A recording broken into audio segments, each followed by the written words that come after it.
여러분 반갑습니다. 예. 아멘. 감사합니다. 예. 오늘 말씀, 본문 말씀 다시 한번 읽도록 하겠습니다. 자, 한번 이게 안 되는데 위에서 이거 좀 한번 돌려주세요. 예. 자, 우리는 그가 만드신 바라. 우리 다 같이 정확하게 잘 맞춰서 한번 읽겠습니다. 시작. 우리는 그가 만드신 바라 그리스도 예수 안에서 선한 일을 위하여 지으심을 받은 자니 이 일은 하나님이 전에 예비하사 우리로 그 가운데서 행하게 하려 하심이니라. 아멘. 예. 자, 세 번역인데요. 조금 다른데 한번 세 번역으로 또 한번 같이 읽겠습니다. 시작. 우리는 하나님의 작품입니다. 선한 일을 하게 하시려고 하나님께서 그리스도 예수 안에서 우리를 만드셨습니다. 하나님께서 이렇게 미리 준비하신 것은 우리가 선한 일을 하며 살아가게 하시려는 것입니다. 아멘. 하나님 말씀으로 천지를 창조하시고 말씀으로 우리를 변화시켜서 주님의 도구로 삼아주시는 귀한 능력의 말씀을 또 이 시간 저희에게 들려주시기를 원합니다. 우리 눈과 우리 귀와 우리의 마음을 활짝 열게 하시고 우리를 새롭게 하시는 주님의 귀하고 거룩한 말씀이 우리의 심령 가운데 온전히 뿌려질 수 있도록 성령께서 이 시간을 온전히 주장하여 주시기를 원하오며 예수님 이름으로 기도합니다. 여러분이 지나가다가 야드 세일을 봤습니다. 그냥 구경하려고 갔는데 낡은 바이올린이 하나가 있었습니다. 그래서 가격을 보니까 10불 이렇게 써 있었어요. 그래서 이걸 내가 뭐 할까 하다가 그냥 가기 뭐해서 10불을 주고 바이올린을 샀습니다. 그런데 나중에 감정해 보니까 세계 최고의 악기임이 밝혀졌습니다. 자, 그러자 누군가 야드셀에서 바이올린을 샀는데 이 기가 막힌 악기를 샀다더라, 10불에 샀다더라. 순식간에 소문이 퍼졌습니다. 어느 부자가 이 악기를 1,000만 불에 사겠다고 연락이 왔습니다. 이 좋은 악기는 값이 저절로 올라가기 때문에 투자 목적으로 악기를 금고에 보관했다가 나중에 되팔려는 사람입니다. 이 거액의 오퍼를 받고 이제 팔자를 고치겠구나 꿈에 부풀어 있는데 이번에는 세계 최고의 연주자에게 연락이 왔습니다.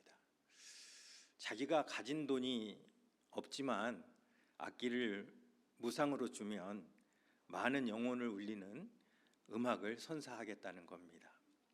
요즘은 악기 보험이나 후원 제도가 잘 돼 있어서 실력만 있으면 좋은 악기를 얼마든지 후원 받을 수 있습니다만 이런저런 조건 다 없다 치고 그냥 악기를 팔아 1,000만 불을 받을 것이냐 아니면 악기를 가장 잘 연주할 수 있는 연주자에게 무상으로 주느냐 이것을 결정해야 한다면 여러분은 어떤 선택을 하시겠습니까?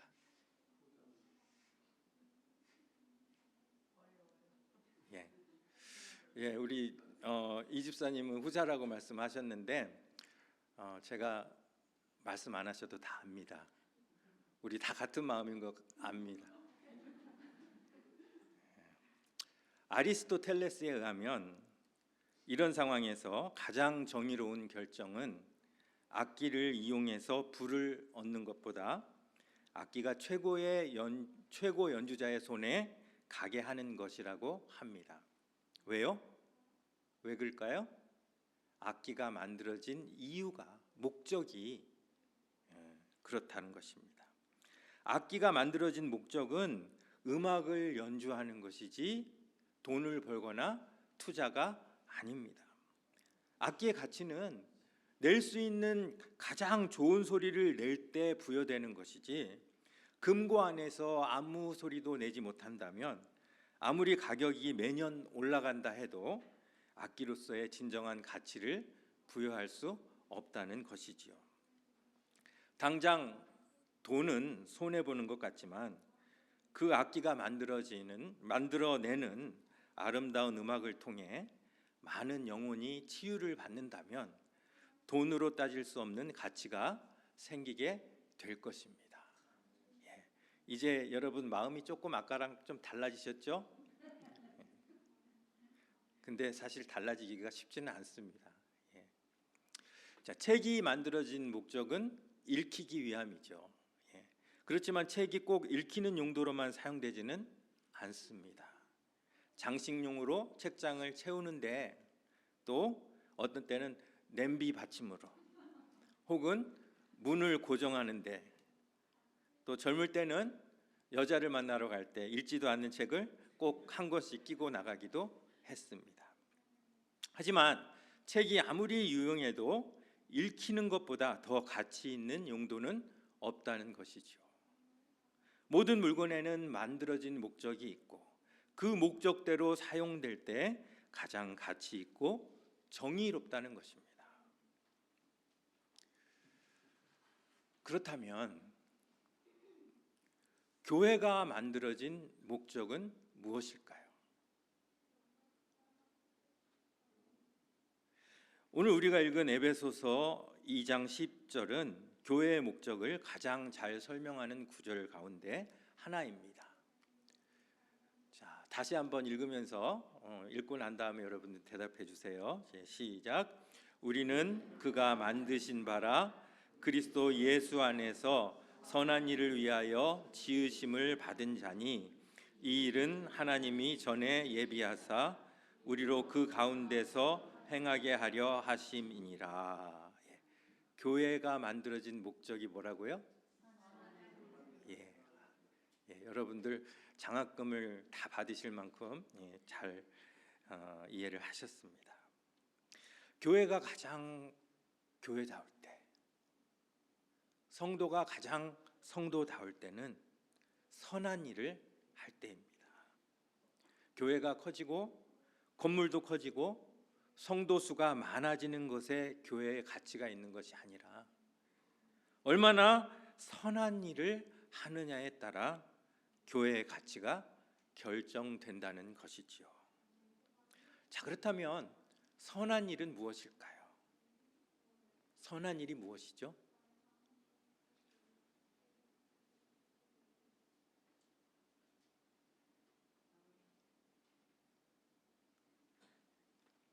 도덕적으로, 윤리적으로 선한 일을 많이 할 목적으로 교회가 세워졌다는 뜻일까요? 그렇다면 하나님은 교회 대신 자선단체를 세우셨을 것입니다. 자, 선한 일을 영어로 보니까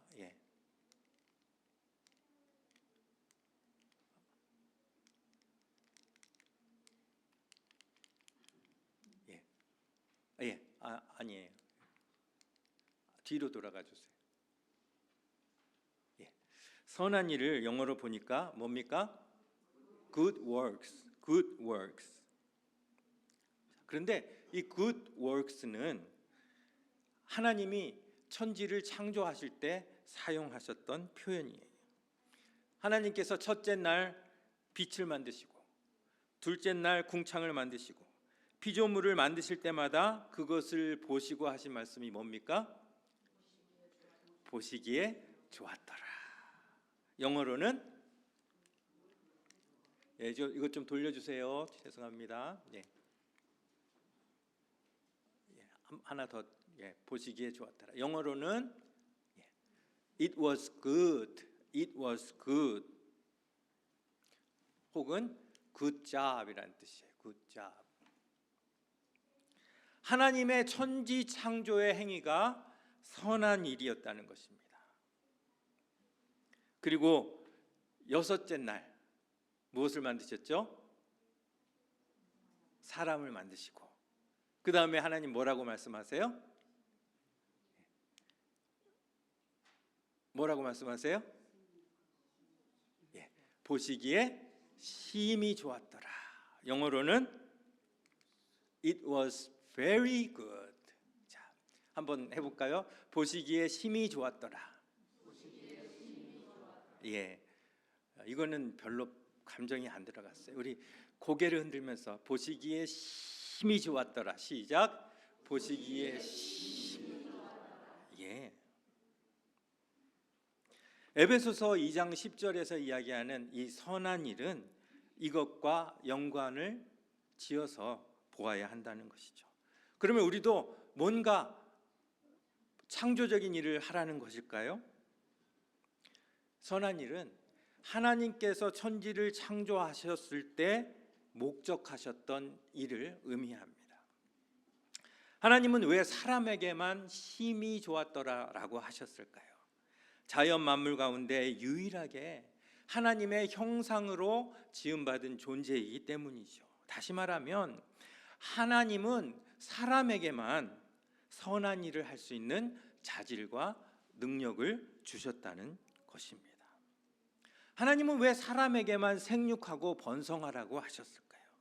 사실 아프리카에 가면 사람보다 더 잘 생육하고 번성하는 동물들이 많습니다. 하지만 사람에게만 그렇게 말씀하신 것은 하나님의 형상으로 지어진 사람만이 세상을 정의롭게 다스릴 능력을 가졌다는 의미가 되는 것이죠. 자, 정리를 해보겠습니다. 자, 한번 보여주세요. 자, 하나님의 형상으로 지음을 받았다는 것은 첫 번째로 선한 일을 할 수 있는 능력을 부여받았다는 것이고, 두 번째로 그 선한 일은 하나님의 뜻을 쫓아 생육하고 번성하며 땅에 충만하여 하나님의 창조 목적을 이루는 것이라는 것이에요. 그런데 이 계획이 어떻게 되었습니까? 죄로 인하여 원래 부여받았던 선한 일을 할 수 있는 능력과 자질을 잃어버리게 됩니다. 창세기 6장 5절부터 6절 말씀이에요. 한번 같이 읽습니다. 시작.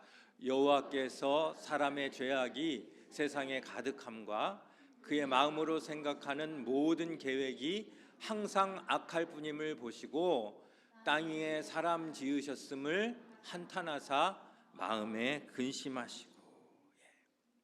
원래 창조되기는 선한 일을 하기로 창조되었는데 선한 일은커녕 그의 마음으로 생각하는 모든 계획이 항상 악할 뿐인 존재로 바뀌었다는 것은 하나님의 천지 창조의 목적을 감당할 능력 자체를 잃어버렸다는 것이죠.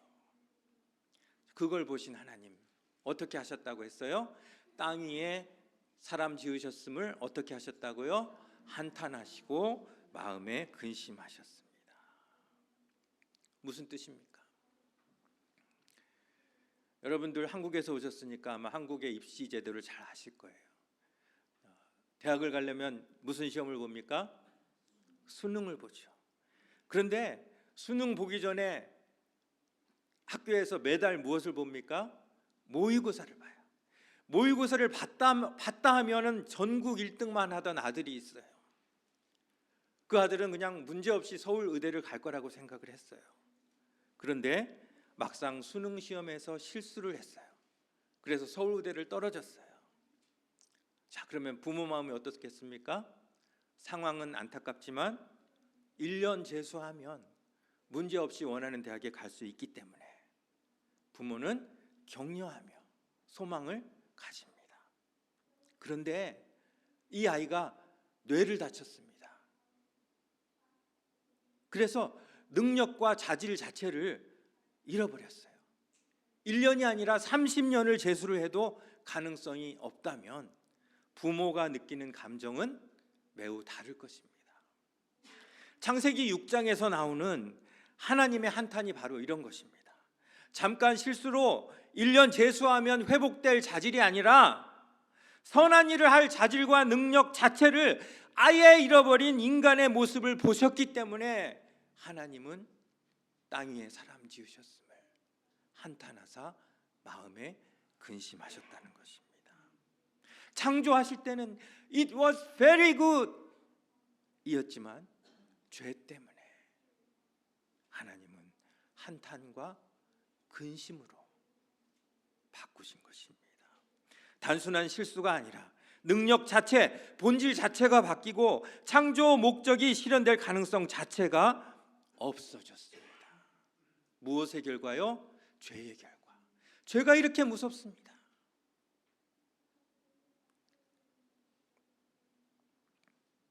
그런데 이 상황에서 하나님은 한탄과 포기만 하시는 것이 아니라 하나님은 미리 예비하신 일을 하십니다. 자, 유명한 과외 선생님을 붙여서 임시 방편으로 성적을 올릴 수도 있겠지만 그게 아니라 근본적인 자질과 능력을 새롭게 다시 만드는 방법을 하나님께서 사용하시는 겁니다. 그래서 에베소서 2장 10절에서 우리는 아닙니다.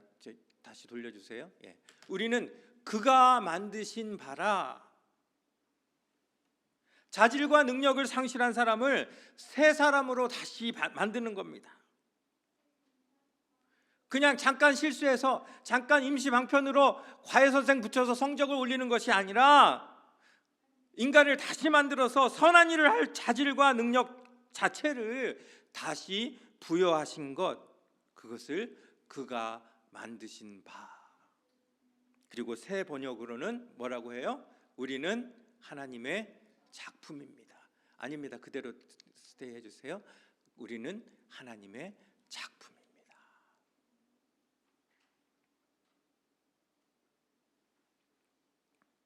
그런데 우리가 하나님의 이런 작품이 되는 것이 어떻게 가능할까요? 그것은 그리스도 예수 안에서만 가능합니다. 어디에서 가능하다고요? 아멘. 자, 이제 넘겨주시면 됩니다. 자, 우리 세 번역으로 다시 한번 읽겠습니다. 시작. 우리는 하나님의 작품입니다. 선한 일을 하게 하시려고 하나님께서 그리스도 예수 안에서 우리를 만드셨습니다. 여기까지. 그리스도 밖에서는 도덕적으로 아무리 선하게 살아도 우리의 근본 자질과 능력을 바꿀 수 없습니다. 율법이나 도덕은 자질과 능력을 바꾸지 못하기 때문입니다. 그것들은 그저 과외 선생님 정도로 임시 방편입니다. 겉모습은 좀 나아지는 것 같지만 창조시 기대했던 선한 일은 여전히 불가능하다는 것이죠. 그런데 그리스도 안에서는 사람의 자질과 능력이 바뀝니다. 이제는 과외 선생님이 더 이상 필요 없어요. 자질 자체가 바뀌었기 때문이에요. 자, 매년 수능에서 전국 수석을 하면 인터뷰를 하죠. 근데 한결같습니다. 인터뷰 내용이 어때요?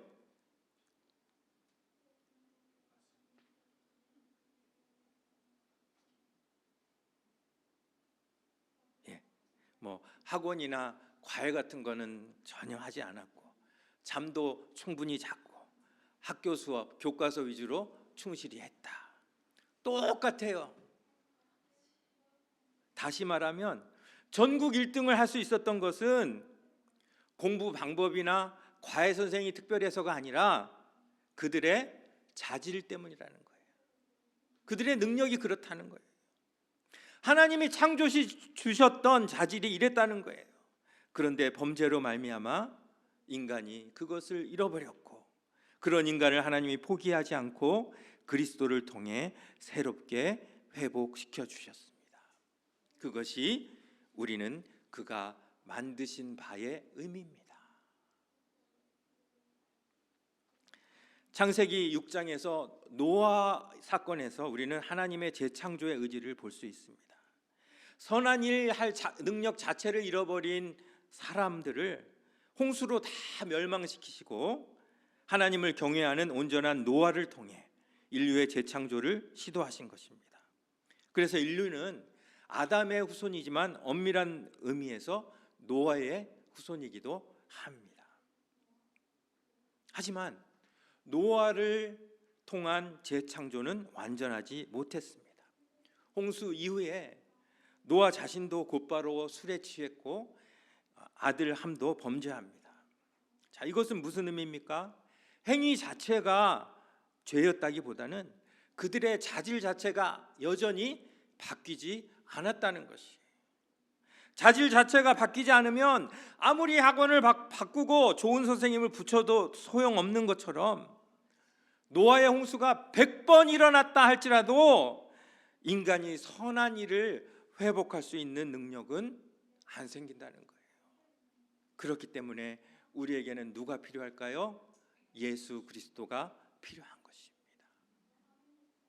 예수 안에서만 우리의 자질이 바뀔 수 있습니다. 예수님이 이 땅에 오시지 않았다면 아무리 위대한 업적을 우리가 이룬다 해도 우리는 여전히 하나님의 한탄을 부르는 존재로밖에 남지 않았겠지만, 예수님이 오셔서 우리의 자질과 능력을 바꿔주시고 가장 인간다운 삶, 가장 선한 일을 위해 살 수 있는 길을 열어주신 것입니다. 고린도후서 5장 17절 말씀입니다. 우리 다 암송해 볼까요? 시작. 그런즉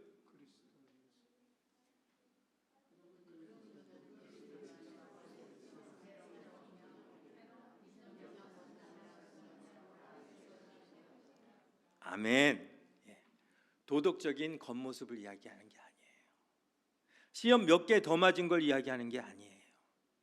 우리의 자질을 이야기하는 겁니다. 원래는 창조 목적인 선한 일을 할 수 있는 자질이 그리스도 안에서 새롭게 갖춰졌다는 것이에요. 얼마나 영광스러운 일입니까? 그리스도 안에서의 재창조, 그것은 사람이 얻을 수 있는 최대의 영광입니다. 그런데 이 영광스러운 재창조의 가장 중요한 근거는 그리스도 아니라는 거예요. 그리스도 밖에서는 절대 이런 일이 일어날 수 없습니다. 홍수가 100번 있어도 안 됩니다. 오직 그리스도 안에서만 우리는 새로운 피조물입니다. 그리스도께서 이 땅에 오시지 않았다면 우리는 여전히 평생 재수학원을 맴돌고 있을 것입니다.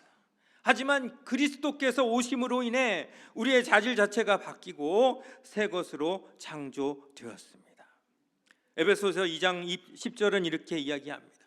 우리가 새 것이 되는 이 사건은 우연히 일어난 사건이 아니에요. 하나님이 오래전부터 미리 예비하신 일입니다. 넘겨주세요. 한 번 더 넘겨주세요. 우리는 그가 만드신 바라 그리스도 예수 안에서 선한 일을 위하여 지으심을 받은 자니. 한 번 더 넘겨주세요.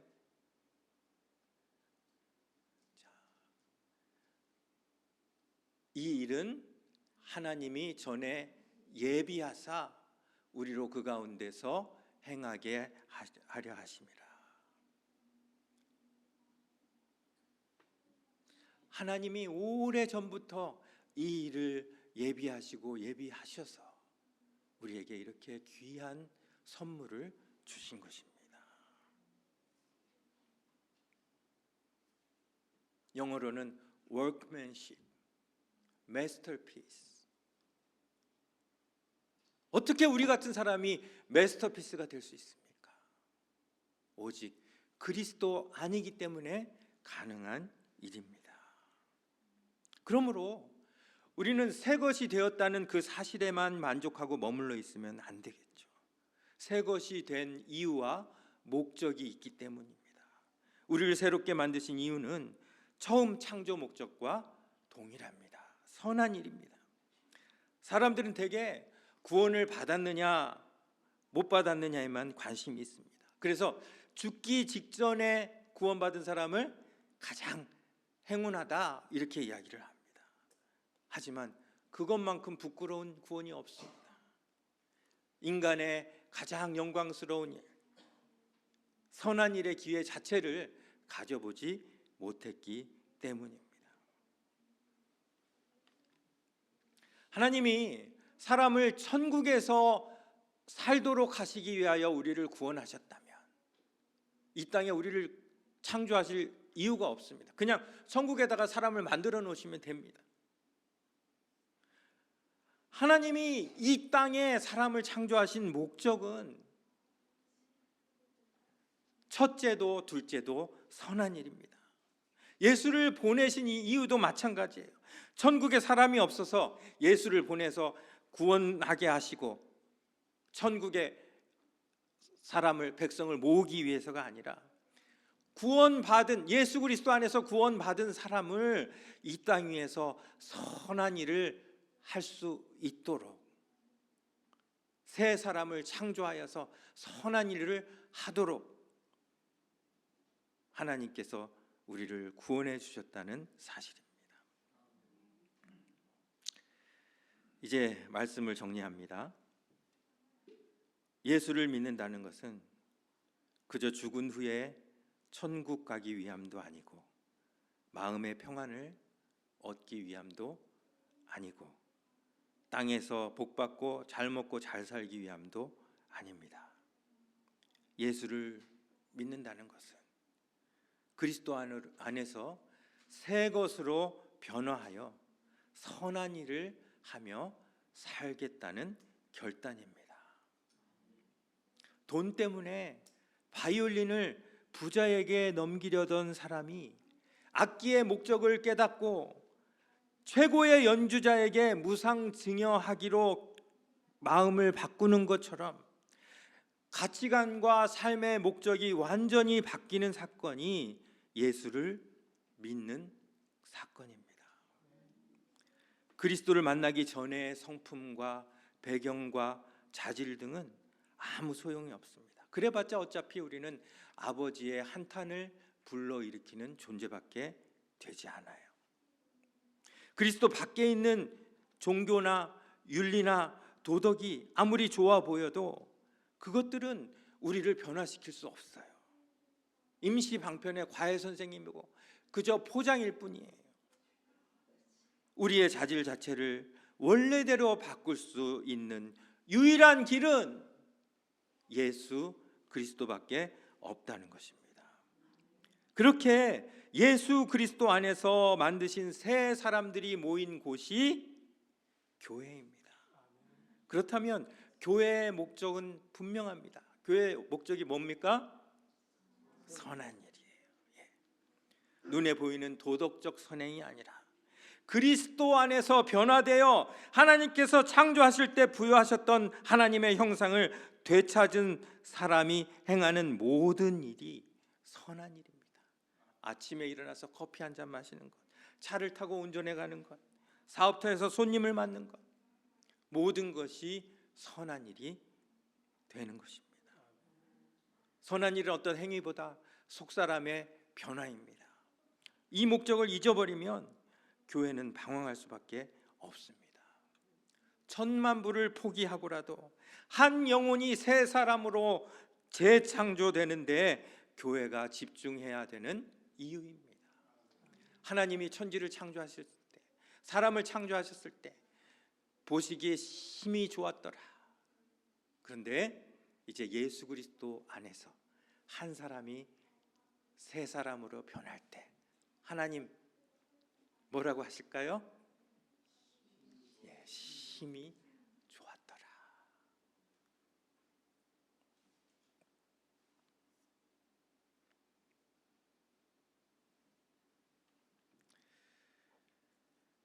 하나님의 형상을 회복한 사람은 내 뜻보다는 하나님의 선한 뜻이 이 땅에 이루어지는 것을 기뻐하는 사람입니다.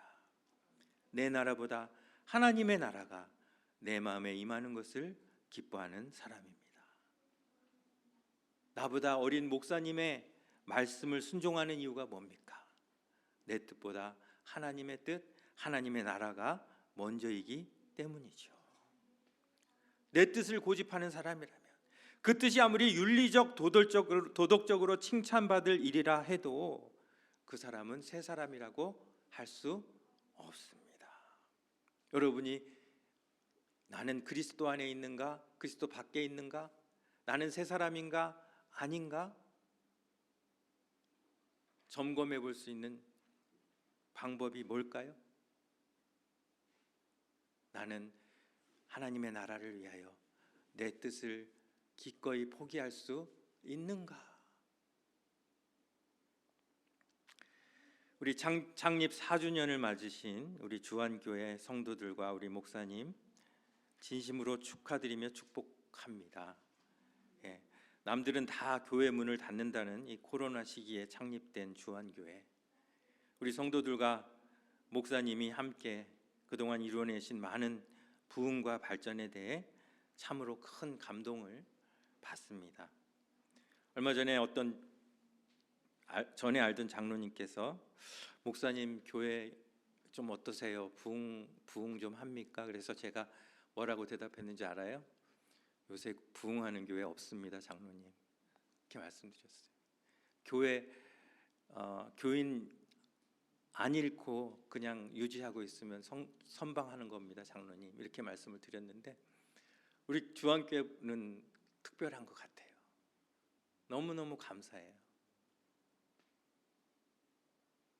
그런데 오늘 이 말씀을 통해서 이제 주안교회가 왜 이렇게 세워지고 왜 이렇게 부흥하고 왜 이렇게 하나가 되어야 하는지 분명한 하나님의 뜻을 우리가 함께 알고 그 목적대로 살아가는 그러한 우리 주안교회가 될 수 있기를 바랍니다. 외적인 모습보다 외적인 성적보다 더 중요한 것은 선한 일입니다. 성도 한 사람 한 사람이 주안교회를 통하여 어떻게 그리스도를 만나 새 사람으로 만들어져 가고 있는지를 돌아보는 오늘 4주년 기념 예배가 되기를 원합니다.